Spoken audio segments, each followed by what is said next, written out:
All right, so unlike some previous Taste-Its that we've done, we did our Taste-It today prior to getting on the microphone, just so we could have some time to marinate on conversation a little bit on it and talk about it without having to crunch about it, because today's podcast opening is actually sponsored by Lay's Potato Chips, because Lay's, I bet you can't eat just one, has a new flavor, and it's Rooty Tooty Fresh and Fruity with bacon.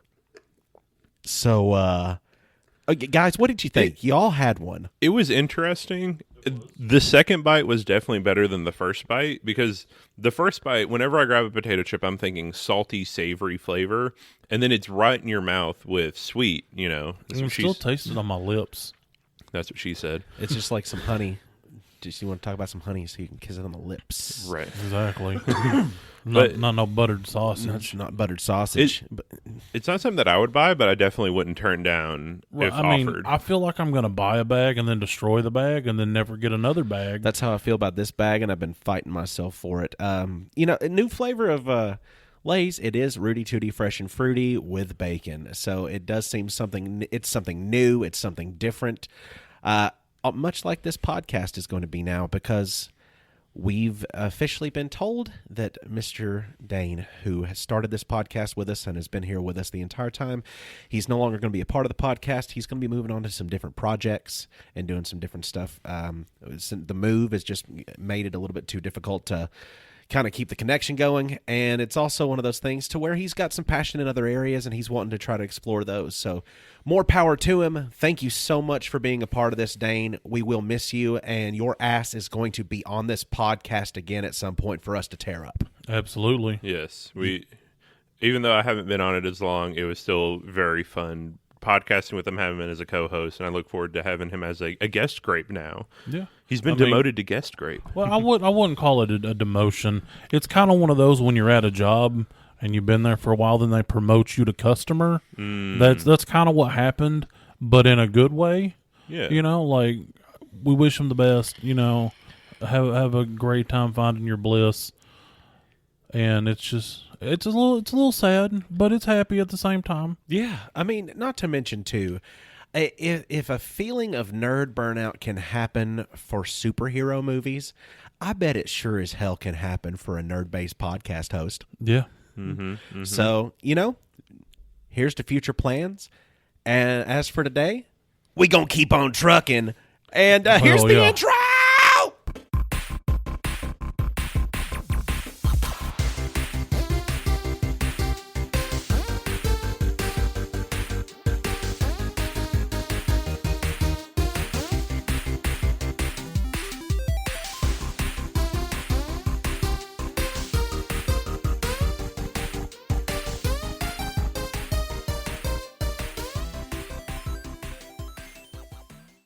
Hi, everyone. I'm Austin Shazam Pfeiffer. I'm Otto. I just built my first Gundam kit, Cogdell. And I'm Tiny, fascinated by the lights. And we are Nerd It to the Grapevine, the podcast where three best friends gather weekly to talk about their favorite parts of past, present, and future nerd culture. And we've had some hard-hitting documentarian-style stuff happen here recently. It's definitely a case of big things in small packages. Yes. It's one of those things, too, like, this is coming fresh off of the couple episodes ago where we talked off of our experiences of watching Quiet on the Set, and how you found out all this struggle and turmoil and everything behind the scenes of some of our favorite things growing up in the 90s and in the 2000s. And this is something else that kind of hit in a similar way that's been recently kind of circulating and people talking about it, and that's the Cat Williams interview with Shannon Sharpe. And Shannon Sharpe played some football. Guys, I'm not a football guy. Nope. That's a big man, though. He is a big. I don't know what he played. I assume it was some kind of end, but that is a large American man. Like, Tiny, you played the foosball. I did. And you played the person that had to push the other person. I did. So imagine you were the person trying to push the other person, and the other person looked like Shannon Sharpe. I mean, I've been in that situation when you're in the trenches every day, all the time. You don't really care. But now, looking at him and looking at me, because I think he's a little older than me, but that really doesn't matter, because yeah, that man is So he's an absolute unit. incredible shape. Built. He's an absolute Yeah, unit. He is built. Yes, he is a genetic marvel. And Cat Williams is Is Cat Williams. It's the Yeah. opposite. he looked like a 6-year-old next to this man. he kind of does, because you see how He looked you like see- a gray-headed 6-year-old. So Right, you look right. at, and it's, I don't want to make fun of Cat because No, it's not making fun. That's just saying the difference. Hey, he between owned the two it. men. Yeah, he did. He's yeah. like, I'm 5'5", 140 pounds since the 5th grade, but his personality definitely took up the rest of the screen that his body did not. Oh, absolutely. It absolutely did, especially with the content of the interview. Oh, yeah. I mean, it was just He was Yeah. throwing things around, and he's like, I have the receipts to back it up, and he was throwing it around because he knew it. Yeah, 'cause, and- like if there were punches, like no, he pushed them. He didn't pull them.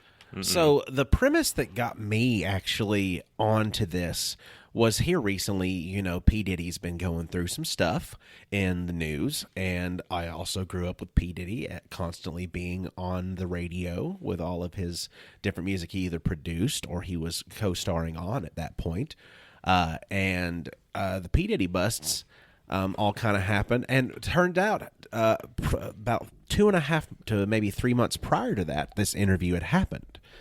And he had discussed some things involving P. Diddy and money exchange and trying to keep your sanctity of your cathedral of the rear. So And it's the mouth. Yeah, in the mouth. We'll see. Like, look, here's the thing. your man. mouth and butt cathedrals. Yeah, It's all one long tube if you really think about it. we'll see. Like, Cat, in one part of the interview, it was just kind of an aside that I don't know how many people picked up on, but he said, you know, he went to parties, he would hang out with people, and he's like, people would just give him information. He said, that's what I looked for. He said, knowledge is power. He said, I looked for information. I've paid for information. Who's the spider? He said, What's his real name? I get information. That's Cat. Cat is the spider What's because the he is the master of the spies. He's got his little bird. He does. He has his little birds, and they come to him, and he pays them. He says that. Cat Williams and sitting so over the in the things corner. that man knows he shouldn't.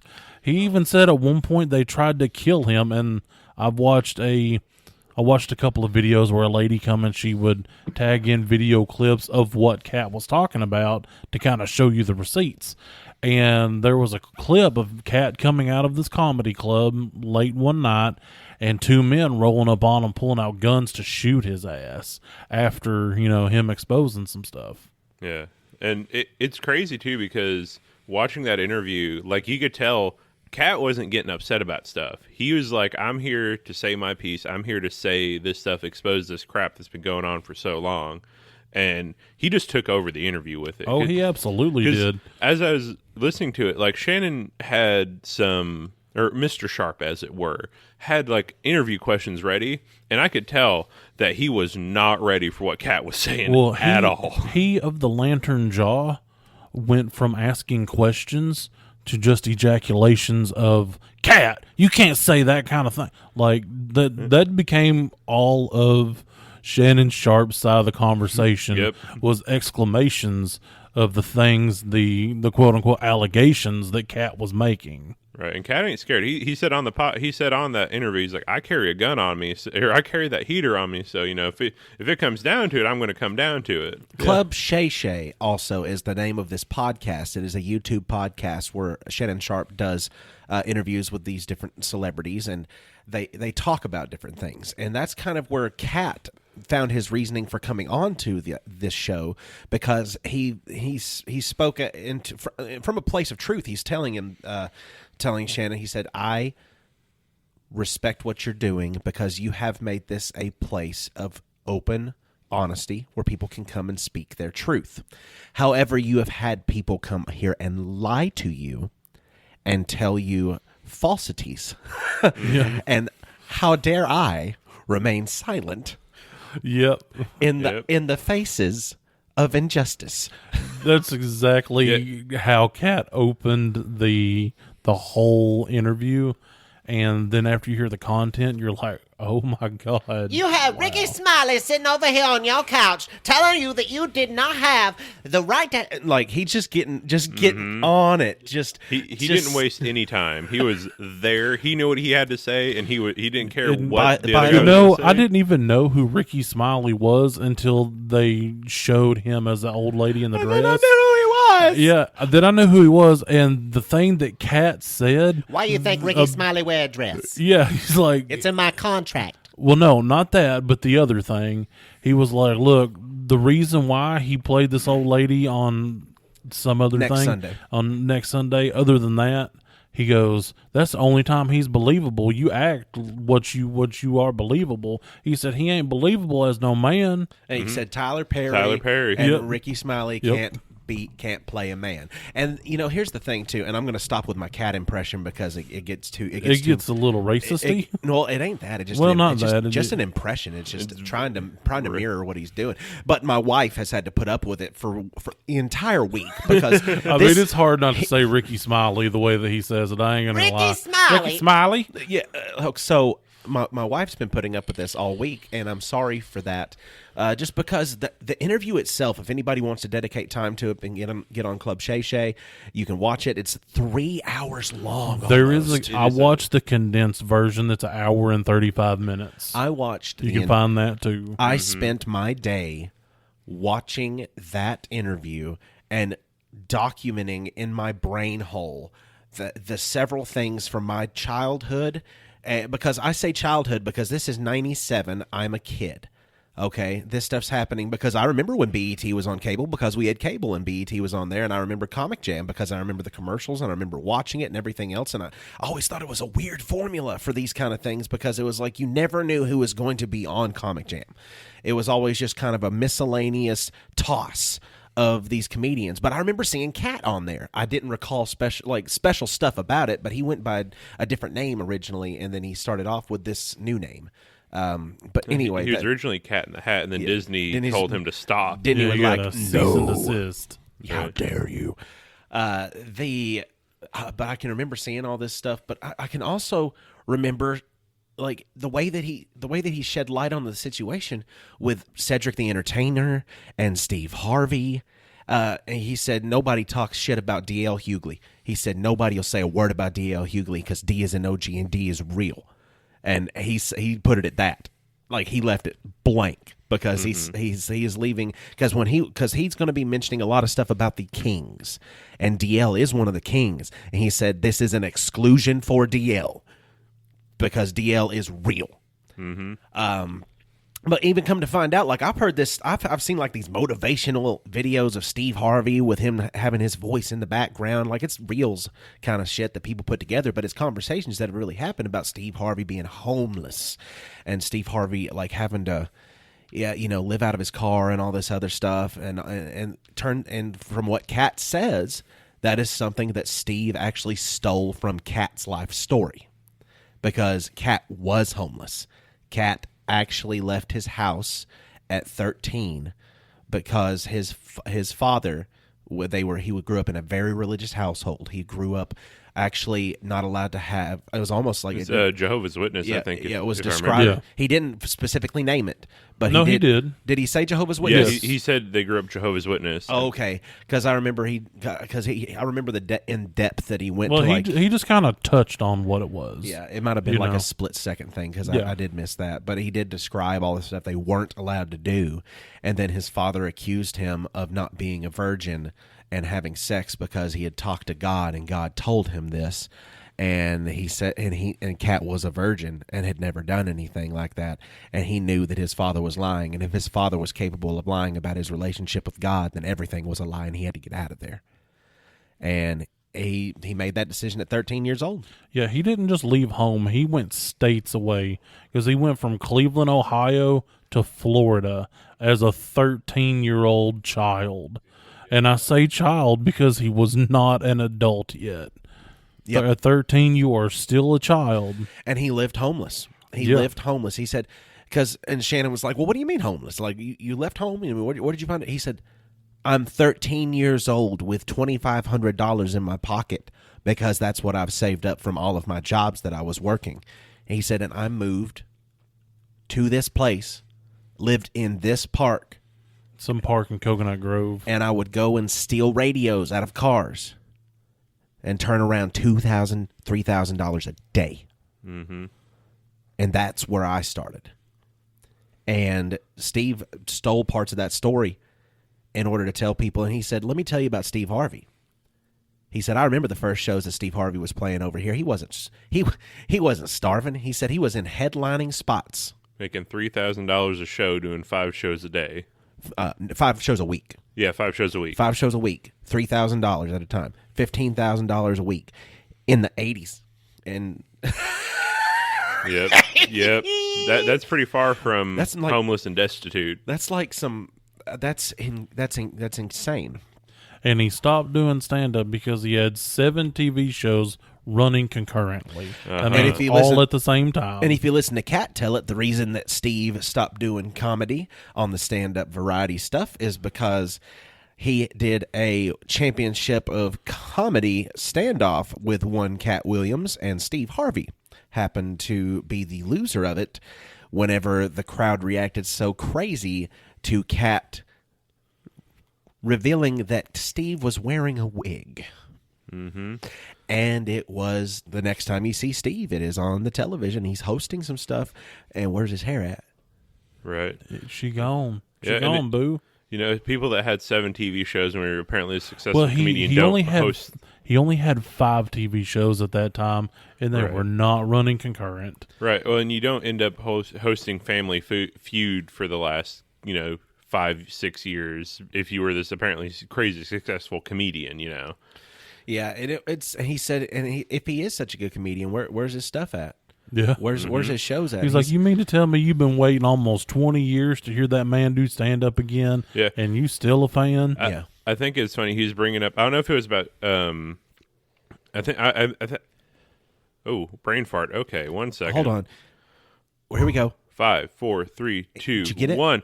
And so, even when he was talking about Steve Harvey, I don't know if it was Steve Harvey or another comedian, but he's like, why can't you find their special on Netflix or Tubi? That, No, was that was Cedric, Cedric. the Entertainer. Cedric is like, said- Tubi. Yeah, he said. He said I've got 12 specials, and those are all available on streaming. He said, and on the other hand, you've got someone who's got, and he's referring to Cedric, someone who's got 4 specials that aren't available on Netflix or Tubi.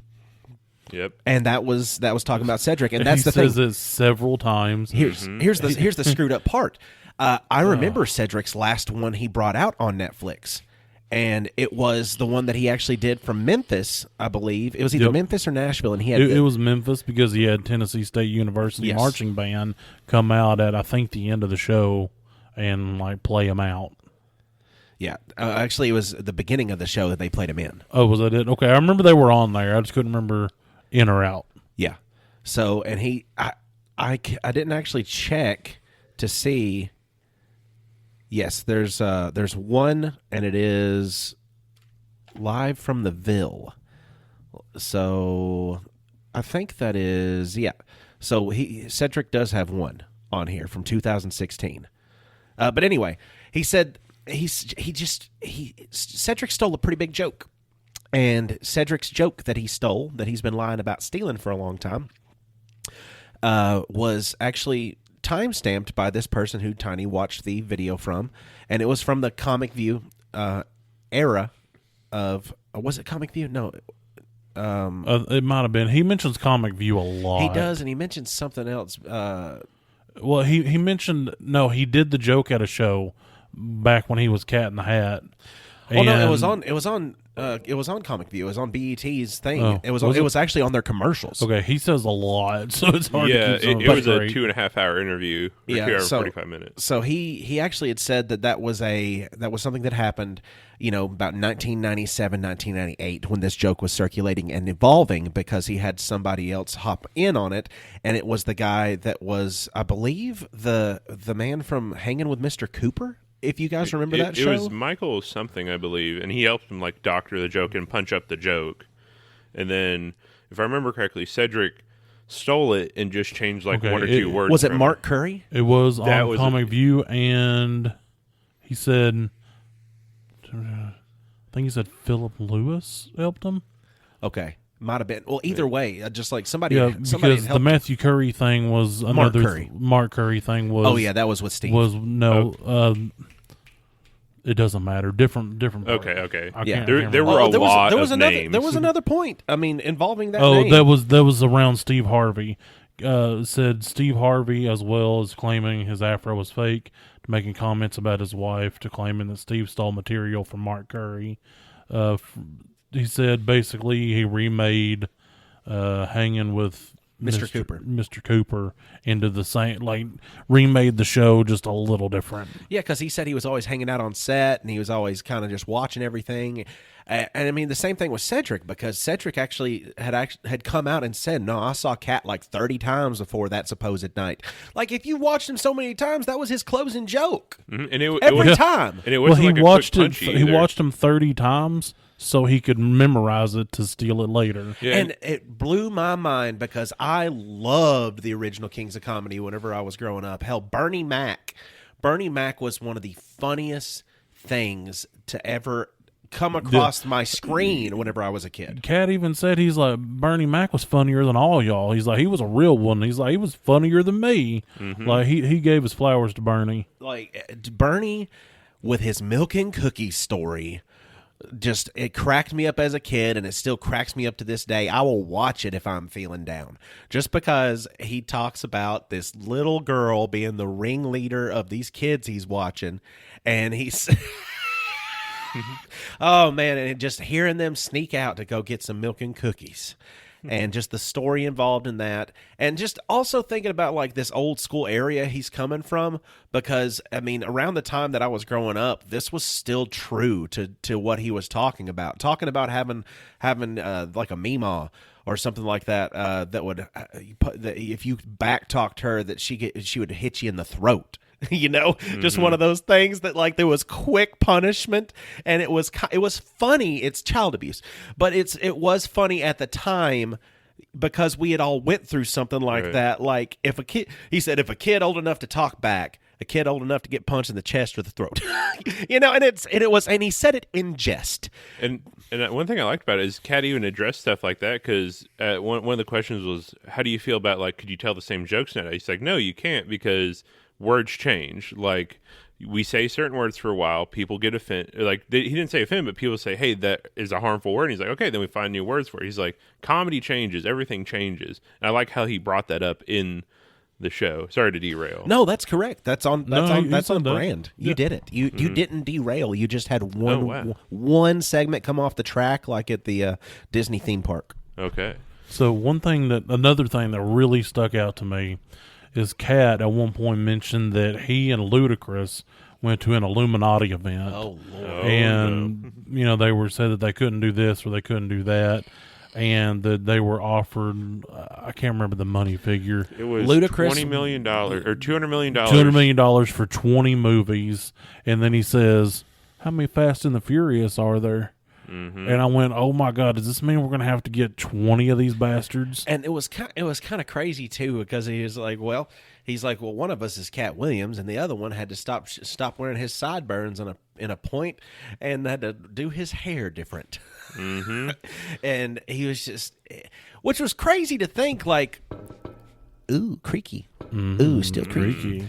It's just crazy to think, like, that's kind of how Hollywood works. And, you know, hearing somebody that I've seen in all these comedy specials and all this, the shit that he pulled whenever he came out to Hustling. I can't remember which comedy special it was, but every day I'm hustling, every day I'm hustling. I told you not to play that shit. And he would get hype at the sound guy. He's like, I can't even go to the grocery store every day. I'm hustling. And he's acting like he's pushing a shopping cart, just throwing groceries into his. He's like, you just feel.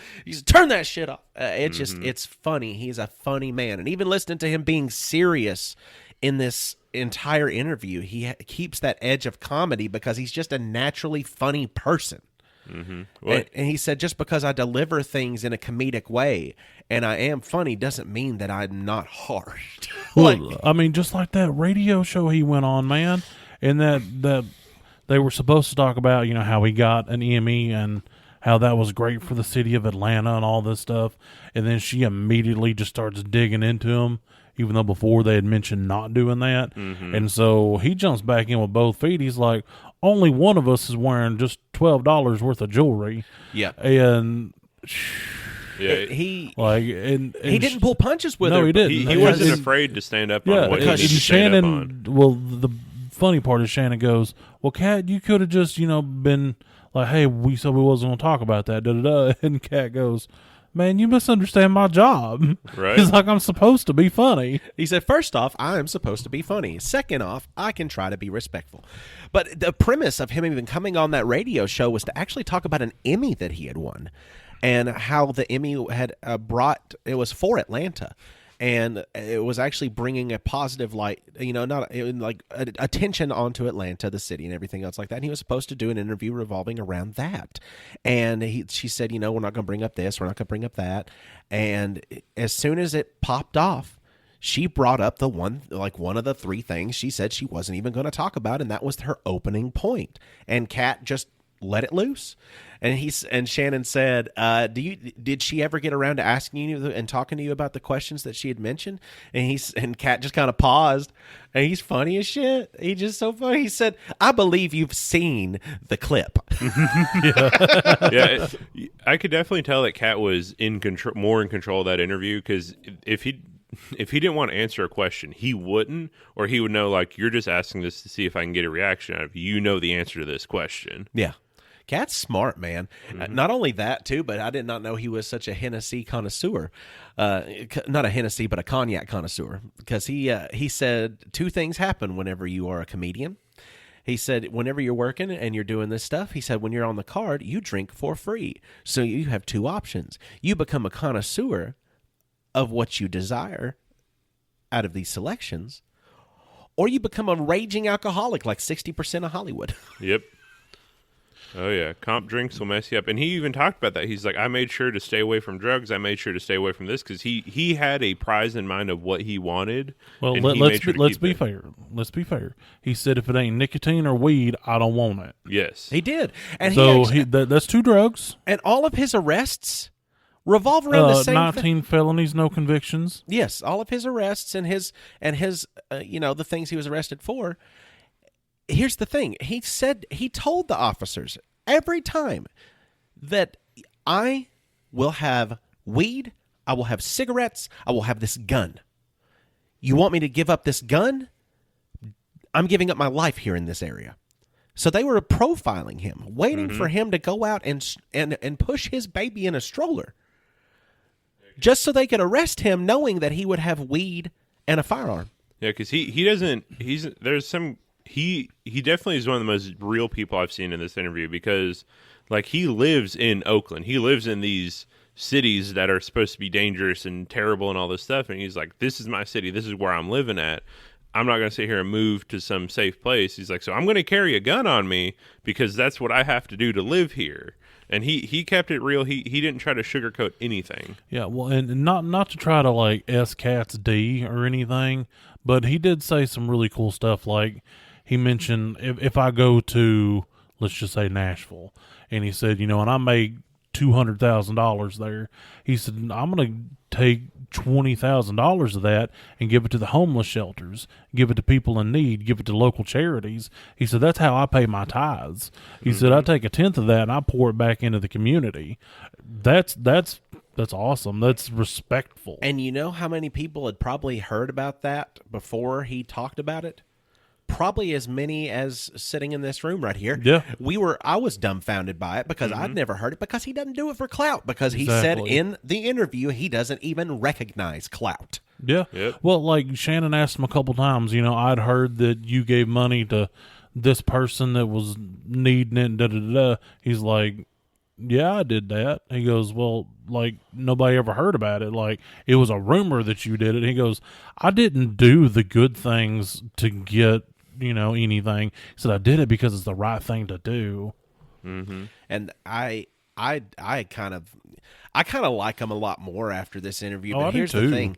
I'm scared for him after the interview. Oh, yeah. Like, has anybody checked on him? Because I mean, he busted open some stuff, man. Like, he talked about Weinstein back in the day. He said that's why he got canceled the first time. And the timeline lines up because It it does. was like just a few months before the hashtag Me Too movement. Yep. And, with that movement going on and making it more openly, acceptable for everybody to come together with their stories and to be able to be heard about these abuses that they've had going on, to the fact that he had done that beforehand and he had gotten pretty much canceled by Hollywood They because said he of got it. blackballed. He did.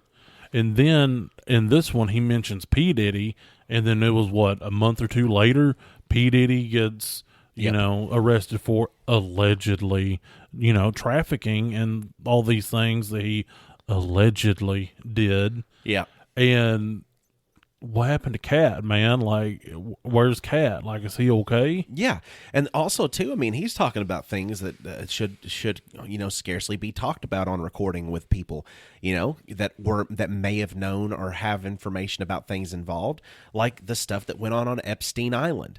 And Yeah. I had to do a deep dive not too long ago onto what all severity, because I'm on a news blackout. I don't watch news at all. And if stuff comes across my path that I think is worth finding out about, I will investigate. Yeah. So finding out, okay, this sucks. Okay, I'm gonna have to dig into this Epstein shit and find out what all went on. Oh, Yeah, Yep. that is an extremely deep hole. like that's like it hits really Well, hard. He even mentioned one of his fellow actors, Chris Tucker. He's like, the only thing we get from Chris Tucker now is post Epstein Island Chris Tucker. And that's what I was getting at with it too, Yeah. because he's mentioning that, and he's like, "What do you mean he didn't know?" Yeah. I mean, Yeah. in some interview that Chris Tucker had, there was like a Zoom call looking set up. He was like, "Yeah, I've been on the plane, but no, I was like, I've never been to the island." Da, da, da. And one of the people in there said, "Well, being on the plane was enough." Yeah. Yeah, And, yeah. One of the like, crew was just like, it's Yeah, just like from the- nobody, from the back. nobody mentioned it. Actually, it was just one of those that. background things, like just being on the plane was enough. Yeah. Yep.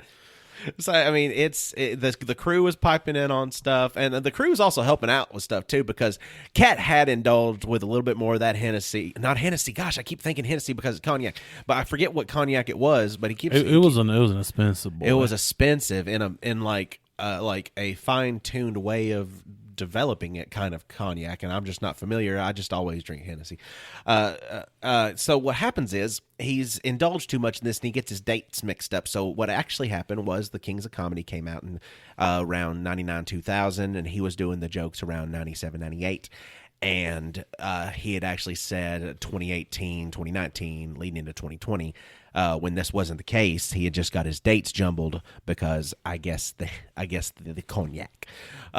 Because at the very beginning of it, he gave like this stupid long description of the cognac because he could tell just how good the quality was on it, and he said it doesn't have any artificial flavors. You can tell that automatically, and you can automatically tell that it's taken care of because unlike a lot of other cognacs, it does not have a taste of wood on the after hit.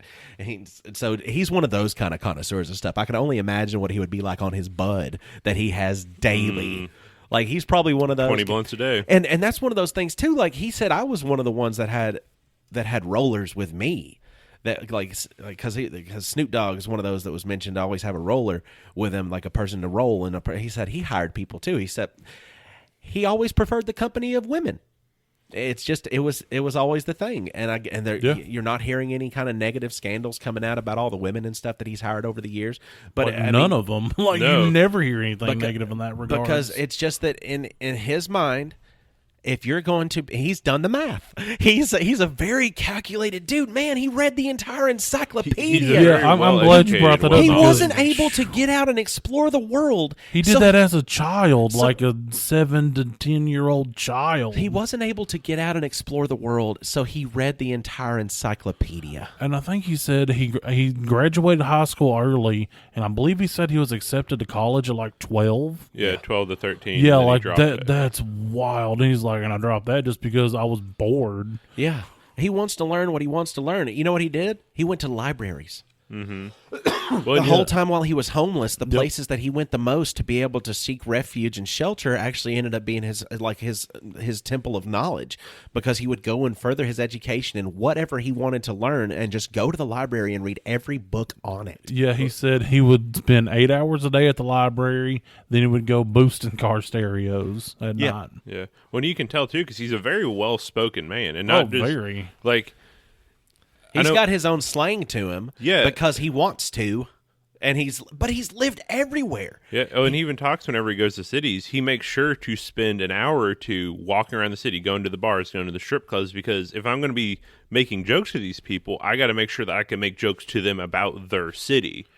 So you can tell that he wants to be in where he's at and getting as much knowledge, as much information, as much like culture about everything. Yeah, like I think he said he was able to read at 4 or 5. Yeah, like some stupid young age. Like between 3 and 5, he was actually capable of reading books. And when I'm saying reading books, I don't mean like kids' book, like The Dog Ran, The Dog Sat, The Dog is Cute. No, he was reading like books. Like, I don't even like reading books, so I can't even book information. Nicholas Sparks, there's a book guy. Right. He could have read Nicholas Sparks at that age and comprehended what was happening and developed storylines. Like, kids don't do that. He's got a different brain, and he said that's what God has blessed me with. And he considers everything a blessing, because even though he is who he is and he does the stuff he does, he still believes in God, and he still holds true to his convictions in his own way. And you got to give him props for having that kind of strength to not fold under the kind of pressure that, I'd say a lot of Hollywood would provide to somebody to like sign away your soul. Mm-hmm. He views it as something of value. And I feel like that's something to be admired in a way, to not sell your soul for the sake of money. Because, I mean, even say there is no afterlife and there is no heaven and hell and all this other stuff, just the hope that keeps a person driven towards those goals, knowing that they've been a certain way, should be enough, I think. I don't know. Yeah, and he talked about, like, because going back to, like, offering money stuff, because at one point, whenever they were talking about Ludacris getting offered like $20 million or $200 million, however much it was. It was $200 million for 20 movies, so it was $10 million a movie. Right. Like, Shay was like, well, I mean, like, at that price, that. And he's like, that's exactly what every man says. Kevin Hart didn't put on the dress until he put on the dress. And he said it was his choice. Yeah, it's like, yeah, but your choice with a bunch of money attached to it. And it's like, he made sure that every decision, everything he made was, he wanted to do this. I'm not going to take your money just to get money to do things. I'm going to make my own money so that I can do things with the money that I want and live the life I want. He even said, I turned down $50 million 4 times. Like, he didn't go into details of what those 4 times were, and quite frankly, it doesn't matter. He said he's turned down so many things just to save his own integrity. Yep, and he had also talked about Kevin Hart in a way that I'd never heard somebody talk about Kevin Hart, and it just really makes a lot of sense to me, because the timelines do add up, because I can remember them. Because he said, name somebody else that's come out here, come out to California, and just showed up and automatically had their first television special and their first movie where they were a lead. So he came out here, he said, and all of his success was supposedly over on the East Coast. He said, I've never heard a single person, and I know everything, I hear everything. And of course he had gone into that spiel about how he was the master of whisperers. What was his name again? The actual one from the game. Jessica, I'm sorry, you lost it. It caused me discord that I can't think of it. Varys. There we go. His name was Varys. Varys. Also, that's how they pronounce it in the show. Varys. Well, sorry, either or. But there's that's also a link in the description, because I did say Discord. You did say Discord. I did say Discord. There's a link. There's a link down there. Click it. We're over there, live, uncut, uncensored, and irrevocably circumcised. Yeah. Also, if you are listening and you just heard that plug, I might as well tell you about Patreon. If you wanted to donate a little bit of your money each month, you'd be able to get a shiny holographic Nerded Through the Grapevine sticker when you subscribe, as well as being able to get the access to the episode early and uncut. Yep, you get the pre-juice, the post-juice, and all the juice in between. That's true, and there will be more things opening up to Patreon. It's a happy, sappy, fun time in the first place. There might as well be future brackets to be able to get better stuff. Not really better stuff, just more stuff. Gosh, we got ideas just burning in our skull like T-shirts that say like "Talk to the Hand" or like "I'm was stupid." Like it's exciting. Right. Yeah, but the arrow points at my wiener. No, that's the man, the myth. No. I kind of like I'm stupid. No, the man, the myth, the Charlie. Heck yeah. So man, and Kat's talking about like he also talked about like Michael Jackson a little bit, and he had said Christmas. He said Chris Tucker. He said Christmas. Chris wasn't called Chris by Michael Jackson. He said his name was Christmas. He said you let another man give you a nickname like Christmas, didn't you? He's like, no. Shannon's like, no. He's like, yeah, me either. Yeah. I'm a person who gives people nicknames sometimes, though, and that I can get the nickname given, but not in like a pet name kind of way. Like, well, and it was the way it was described. It wasn't just like Christmas. It was Chris. I miss you, Christmas. Yeah, Because I saw a clip of Chris Tucker on, I don't know, Conan or whatever, and he was like, yeah, he called me Christmas when he really missed me. Be like, hey, how you doing, Christmas? Yeah. Totally different connotation to that. Yeah, I mean, I give people nicknames all the time, and sometimes I'm good at them, and I take away people's names accidentally. I mean, it happened to a person we know personally, and everybody called him Poppy right after I gave him the name. Yeah. He became Poppy, and he hated it, but that was what he got stuck with. Anyway, though, I mean, Kat talked about a whole lot of different stuff. I mean, even the Kevin Hart thing. I was getting onto that. Like he said, I can't tell you as many people as I know, anybody ever having a memory of waiting in line for a sold out Kevin Hart show. Yep. Never happened. And he said there are gatekeepers. There are gatekeepers to Black Hollywood. And I'm not a person to speak on that, but I'm a person who's regurgitating what he has been ingested. What has been ingested. And Kat says there are gatekeepers. He said, and Kevin Hart opened the gate for Tiffany, and that's Tiffany Haddish. And there was an interview, actually, that Kevin was doing on a radio show with Tiffany Haddish, promoting this stuff that they've got coming up. And he said in that, and of course we had to, include Tiffany, how could we not, based on her story. He did not say based on her talent and skill. Not a single bit. It was based on her story. It was based on her story. She did this wavy, like, super smiley, happy thing. And I was like, he didn't even once mention your talent. It was just on some story. Whatever your story was, that's what got you in. That's what made him open that gate for you. Right. And that's something else Kevin So brought up. there ain't no pride in that. He's like, or Kat brought up, he's like, I don't have to do promotions for my show. People know where I'm going to be.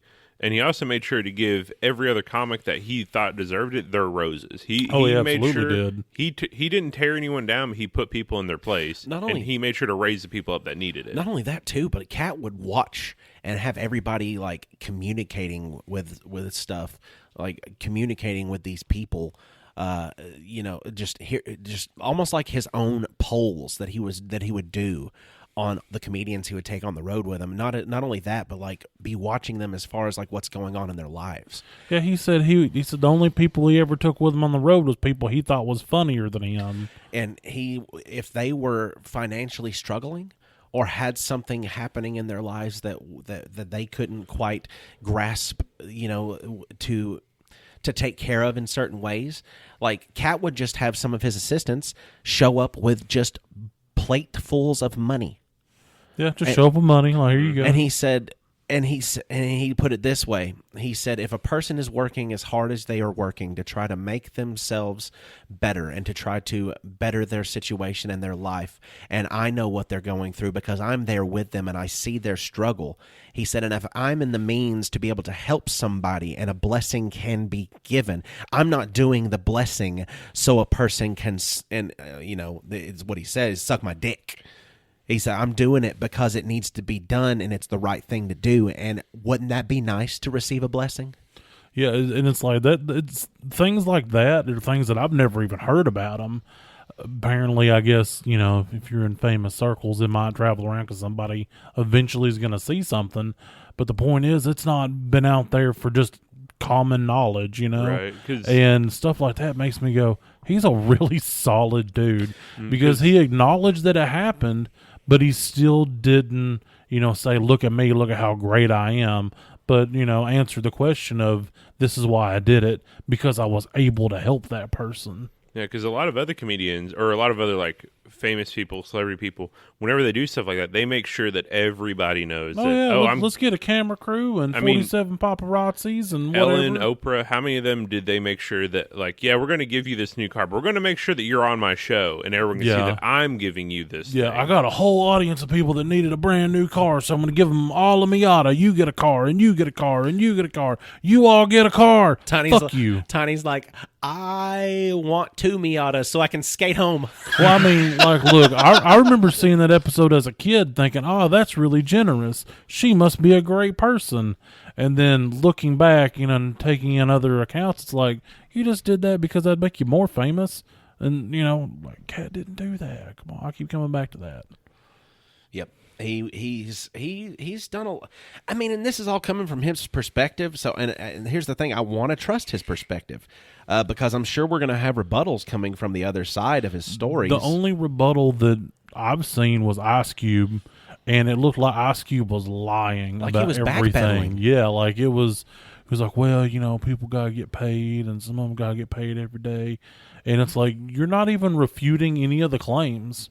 No, and it's not even that too, because Cat wasn't even fighting about Ice Cube's payment. The thing that Cat was fighting about was the fact in the original script of Friday that there was a rape that took place. Or Friday After Next. Was it Friday After Next? Friday After Next, yeah. Okay, but he said I had to fight for that. I think it was Friday. No, it was Friday After Are Next you sure? because he was never in Friday. He was in Friday After Next. Yeah, because he Okay, was Money 'cause he- Mike dressed up as Santa Money Claus. Mike come in the second one. And he brought up in several scripts that here's been several scripts he's passed on because there were scenes like that where he'd ask like, hey, this isn't funny. You can make these jokes, and like there is a joke that can be made here that's not a rape scene or not an essay Yeah, scene. he said if you don't put that in there, he's like your movie will be 10 times funnier and it'll be more successful. Which is a problem I have with some dark comedies. Like there's a difference between dark comedy and just like bad jokes. And Right. he always stood on like you can be funny and make dirty jokes, but they there's don't have to be. Yeah, it's the that. whole. There's a time and a place for certain things because I mean I've seen like rape scenes in movies. They're out there, but it's never in like a comedic sense. But it's always something that furthers the plot. Right. And so, how would something like that in a comedy movie such as Friday After Next? How would that further the plot and be a good thing to put in there? Yeah. That was Cat's point. He's like, that's stupid. I'm not doing that. Right, because if you boil it down, like I always ask this, like, what's the joke there? Like, Yeah. take away the funny, like, haha, shock value. It's like, what are you joking about? You're joking about someone getting sexually assaulted. That's not a joke. Yeah. that is a That's serious not okay. thing that people have a problem with. And he even brought it up. He's like, there's several scripts that Kevin Hart was in a movie, and they wanted me to be in that movie, and I said no because they wouldn't change this scene. Because Cat, he has a set of beliefs, he has a code, and he stands on that belief and code, and he does not falter, which I can give so many props for. Because there's a lot of, I mean, heck, even a lot of people in like that are out here, not even celebrities. Like if you offer them enough money, they'll do whatever. It's like their beliefs are to an extent of, well, can it further me? And he's never, from what he said in the interview, he's never once taken a backseat or taken a rest on his laurels or taken a rest on his beliefs just to further himself, which is big props. I mean, I know this has turned into just a little bit of like Cat's a great guy, but from the interview, I mean, what else are you supposed to get? He's like, I'm standing on realistically, it's like Cat's a great dude and he knows shit. And is he okay? And not only that too, but alarming news. You can't even just look up the cast of next Friday and find Cat Williams in the credits without paying money to people. Like he's not available on the any credits for stuff on this right now. I did not know that because I just knew that he would be there, so I had to look up the character to confirm the movie that he was in. But the movie's character is listed, but it doesn't give Cat Williams. That's weird. So this is odd. I hope there's not some kind of backlash going on right now currently that we did not know about, because if you know what happens on the grapevine whenever we talk about stuff that we don't want to happen in a way that we've stumbled upon, this is how bad things happen. Right. Well, and he even acknowledged it in the interview because like Shay was like, maybe this will combat it. You ready? Cat is going to be okay. Okay. Maybe that'll keep the badness at bay. Put some sauce on it. because Shay even talked about it. He's like, "Are you worried about getting like blackballed again?" And he's like, I would rather say the things I need to say than worry about my own thing." Because he even said, he's like, "I'm set. Like my money's good." He's not worried about. Well, he even said, "I don't want for anything." Mm-hmm. He said, "If I don't have it, that's just because I don't have it." And Shannon had actually got some information out of him because he was talking about how many kids he's got, and Shannon kind of started giving a little bit of like attitude, like, "What you doing having all these kids?" Like, I think most of his kids are adopted, aren't they? Yeah. They're all adopted. He said he's never so. been married. He has 7 adopted kids, and the whole reason that he's brought up is because whenever he was leaving, CPS had gotten involved, and he wanted a promise from CPS that his brother, like his siblings, wouldn't be separated, and they said they couldn't promise that. So I would imagine a lot of his kids are sibling groups that he's like, "I'm not letting you get separated. I have the money and the resources to take care of you and give you a good life. I'm going to take care of you." Yep. And from the way he describes it, too, like, he's not just here, I got a nanny. Like, I'm sure he's got help because he can afford to hire help, but he sounds like he's still hands-on, and these kids, like, know and respect him. He referred to himself as their mother. Yeah. You know, he said they all got dads. He's like, their dads are in their lives. He's like, what they don't have is a mother. He said, I'm in there cooking. I'm in there cleaning for them. I'm in there raising them how they should be. Well, even when he was asked about Nick Cannon, he said, "I always respect Nick Cannon because I know anything that Nick Cannon asked me to be in, I'm in, because I've known him since he was a 14-year-old kid in the comedy rooms." And he was saying whenever, like, these comedy clubs, you know, if you're not of age, you can't be in the main club, so you go into the kitchen. And he's like, I'd be in there with my kids watching all the other kids that couldn't perform. And it's like, yeah, he's involved in these children's lives. And again, you've never heard anything bad about him and children. Nope. He's always watched out. He's like, okay, you're a protector. You're a watch over. I'm making sure these kids are okay. Yeah. And I mean, it's just, you know, and the Wild and Out thing is what he had done with Nick Cannon, to try to bring a balance of respect there, because they were having all of these, they're having like rappers versus comedians, and you know, and they were talking. And he's one of those. He actually like stood up to Shannon. He said, "I'm 5'5", but I'm a lot bigger in person."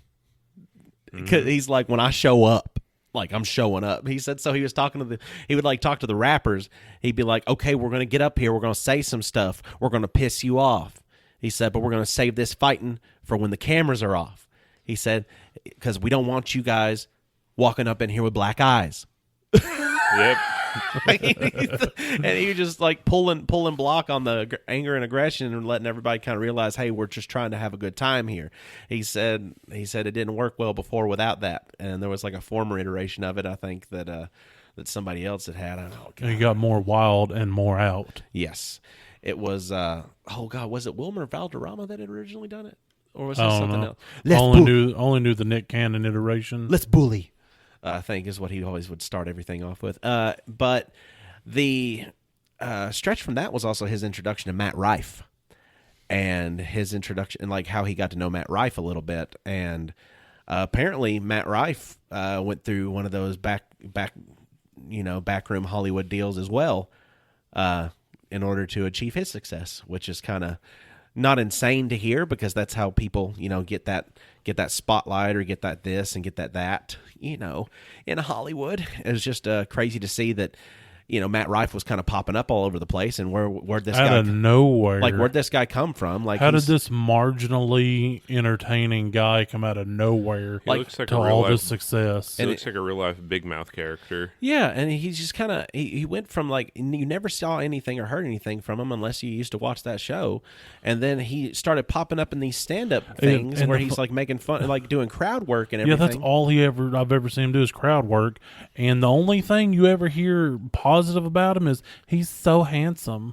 I've never seen a posting on Facebook that Matt Rife was so funny. It was always, "Oh, Matt Rife is so handsome. I'm gonna go see his show next week." Yeah, and it's kind of odd because he had said that like he had a comedian that he knew that was talented, and they had a pretty much decision in the room that you were going to have to do a thing, and you know what the thing is. And it was either you do the thing or you don't get the position. And then one of the comedians didn't get the position. He said the other one's Matt Rife. So he's like, and then here he goes. He's everywhere. And I watched his stand up special that was released on Netflix not too long ago. And I don't give many labels to things such as, as per coined phrases go on this podcast. But his stand up was hot, stinking, fecal garbage. But just because, I sat there waiting on it the whole time. What? Waiting on what? The funny? Yes. Yeah, that's the thing with crowd work. Crowd work is really funny in the room, but it's such a easy comedy thing. 'Cause you're just making fun of people that can't really fight back. Yeah, it's an easy out. Yeah, it's like I want to hear a wouldn't joke Well, that you okay, crafted. I'm gonna backpedal just a little bit because I don't It's- want it ever to be I'm said not- that it's easy. I'm not gonna say that it's easy. Okay, Compared it's to the crafting your own easiest jokes. thing. It's easier than just coming in there with however many minutes of material, or I can stand there and make fun of these people. Yeah, Which one sounds easier and less work? I'm going to make fun of those people because now I don't have to change my material, really. I just got to joke about, this guy's got a woman's haircut or whatever. Yeah, and also there's another thing too. Like I did pick up on something from his stand-up, and I've kind of been using it every now and then just because I found it slightly funny. But as far as what people will laugh at when they're around me, it doesn't work for anybody. And he talked about he's more attracted to women the older they get. And he's like, no, I mean, literally, the older they get, he's like, the more their spine is shaped like a candy cane. And you get the vision of the older person, the old woman who's doubled over and her back's not straight anymore. And it's just dude. He's saying that's what he finds sexually attractive? Yeah, and he was just. Of course, he's not. It's not a. He might be. He might be. He but might have a fetish. even if it's just all in jokes. Don't yuck somebody's yum unless it's bad. Even if feet. it's just all in jokes. I just didn't. I found that little bit slightly funny because the way he described the shape of the person as the candy cane people. So, so from now on, when I see that, because I go to Walmart, you're gonna, it's candy cane. So, but Cat Williams' interview, Club Shay Shay, you should watch it. It is something that is worth, at least if you've seen Cat in roles. I mean, even if you've watched The Boondocks, which is, was on Adult Pimp Swim. named Slipback. Pimp. And it was. Can I Mr. Slipback? No, it's a pimp named Slipback. Can I just call you That's what I Slick? said. Can I just call you Slickback? No. It's a pimp named named Slickback. So he said, I try to bring myself, I try to bring myself out of my characters whenever I'm making my characters. But Money Mike, the character, was definitely an inspiration for a pimp named Slickback. And he used the full name, so treat it with respect. So I think that, I think our honesty could use a little bit of work. I mean, if you take some cues from Cat Williams, but at the same time, too, I'm not going to be one of those guys that's willing to pay you for information on people because I find it great. Right. Well, and it does help that he has a large financial backing because he's a wealthy man. And he never made a point of I have all this money so I can do all these things. Now, I'm gonna go ahead and go out on a limb. Okay. If I had, it's gonna be a big limb because I'm a large American. I was about to say, I hope it's strong. If It's a tree tiny. it's been braced. If I had disposable income like that, and I knew that I could give this man over here $1,000, and you give me just a whole truckload of tea, I'm gonna pay it. Yeah, just because I'm nosy, not for any kind of malicious intent or to go, ha ha, let's go look at this guy. But I just like knowing stuff. Just collecting knowledge. Yeah, I Right, just want to put it right. on the shelf, and just And there it is. It's just because he's my mom has instilled this kind of brain into me, and you would call it nosy. You would call it nosy, but my mother has coined the term inquiring minds. I think Cat just might have an inquiring mind. He absolutely does. I don't think anything about his story, anything about his time spent in the pursuit of knowledge can prove anything other than Cat Williams is an inquiring mind. Well, and he's never used it before as a, like, just to say. I mean, he's kept his mouth shut for a while. Like, he doesn't go on interviews blasting all this stuff. He's like, it is my time to say my piece. I'm going to say my piece and then back off. Yeah, it's like he got really fed up with it. I think that's what it was. He's like, look, all these people coming on here lying, and I'm done with it. So here it is. And then he just kind of sprinkled in some other stuff. Yep, and he put Like, P. Diddy liked to party, but you got to tell Diddy no. Yep. It's just and all that stuff coming out about P. Diddy now, like speaking some, I mean, putting some light and some truth into the words that he was saying, even humorously. So it's just, I think we should watch him, and I hope that he is safe. Should we drive to his house and see? Let's offer him a grape, see what he would say. Yeah, just be like, hey, man, here's a whole bag of grapes. Hey, if Also, are you okay? I blink 3 times with your left eye if I need to save you. Is there someone in your house right now? Has the Illuminati come back around? Yeah. Cat Williams, when life gives you grapes.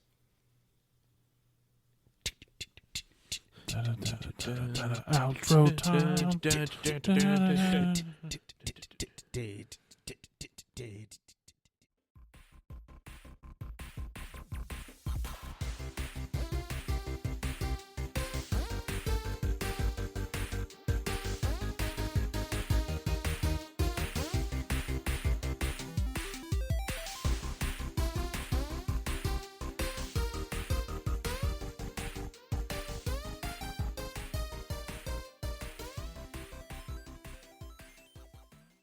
That's my peanut butter.